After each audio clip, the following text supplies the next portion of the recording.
In this video, we're going to answer our first limiting and excess reagent question. And so the question says, if 65.3 grams of iron 3 chloride combine with 40 grams of sodium hydroxide, what is the mass of each product form? Now, often in these questions, they actually are asking you for one of the products, and frequently it's a precipitate. So this is our precipitate because it's a solid product from two aqueous reactants. But this question is asking for the mass of both the iron 3 hydroxide and the sodium chlorides. I've organized the information, so this is the mass that I was given of iron 3 chloride, and then its molar mass. This is 40 grams of sodium hydroxide.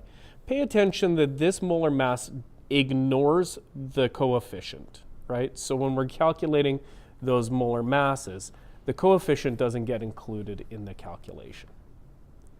Okay, so our logic behind all limiting and excess reagents questions are one of these two reactants is going to run out.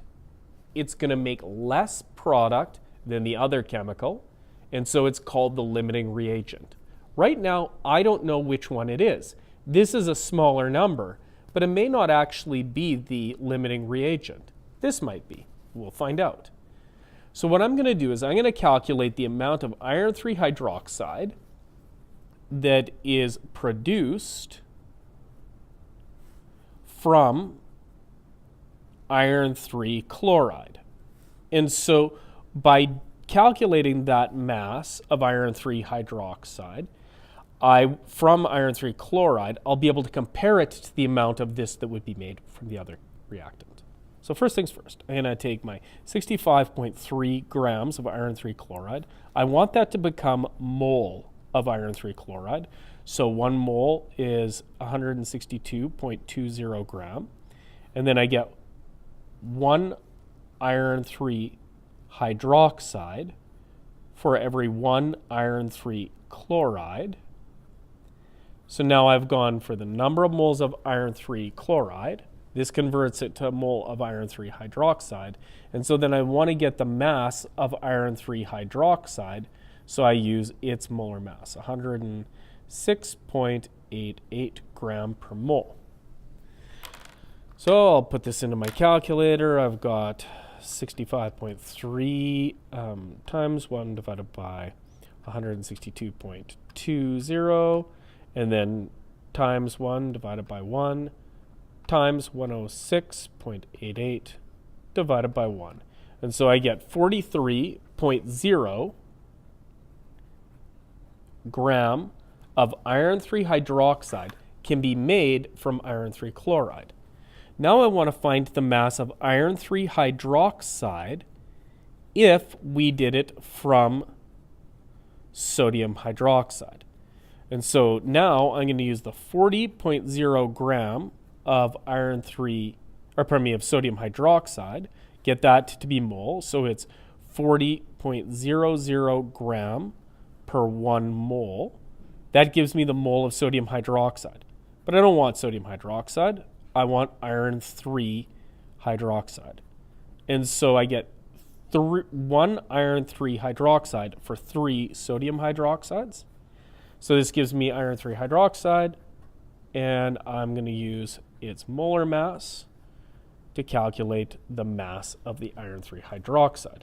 So I take 40 times 1 divided by 40.00 times 1 divided by 3 times 106.88 divided by 1. And this gives me 35.6 gram of iron 3 hydroxide. So in this case, the smaller amount did produce the smaller amount of product. So this is my max yield, because when I make 35.6 grams, I've run out of sodium hydroxide. So sodium hydroxide is my limiting reagent, and iron 3 chloride is my excess reagent. So this doesn't affect how much product is going to be made directly. We've added more of it than we need. So now I want to also, so this is your yield of iron 3 hydroxide. I'm now going to use the limiting reagent. So from sodium hydroxide, I'm going to calculate the mass of sodium chloride, because it asks for both of the products. This time I'm only using the limiting reagent to calculate it. So I've got 35.6, I've got 40.0 grams of sodium hydroxide. I'm going to use the 1 mole for 40.00 gram, so using those values. Now I want to find out the number of sodium chlorides made from sodium hydroxides. My coefficient for sodium hydroxide is 3, sodium chloride is 3. So this is going to tell me the mole of sodium chloride. And then I want to convert that into mass. So I get 58.44 gram for 1 mole of sodium chloride.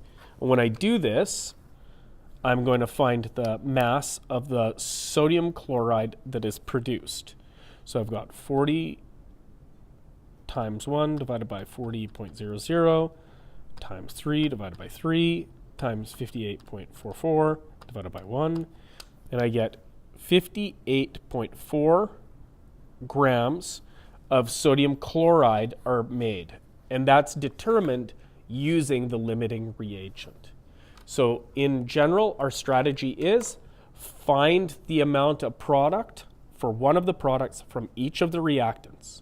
Whichever makes less product is the maximum possible yield, and the chemical is the limiting reagent. Once I know the limiting reagent, I can calculate anything else using the limiting reagent. So in this case, the sodium chloride from the limiting reagent. And that's our strategy.